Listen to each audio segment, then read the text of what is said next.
పగలు సేవ చేస్తూ ఉపవాస ప్రార్థనలు చేసింది ఆమె. 84 సంవత్సరాలలో కూడా అంతటి పట్టుదల కలిగి ప్రార్థించింది ఆమె. ఆమె ప్రార్థించినప్పుడు ఆమె ఏమైందో తెలుసా? దేవుడి సన్నిధిలో ఆమె విధవరాలుగా అడుగుపెట్టింది.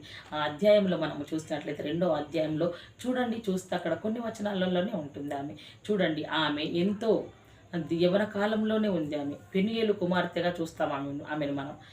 ఆమె విధవరాలుగా దేవుడి సన్నిధిలో అడుగుపెట్టింది.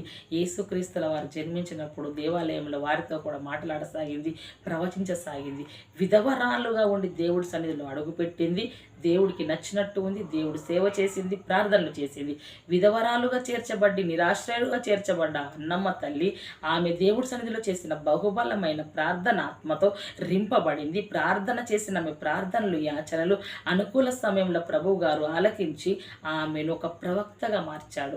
విధవరాలు అడగబెట్టిన ఆ స్త్రీ ఒక ప్రవక్తగా ఎలా మార్చబడింది?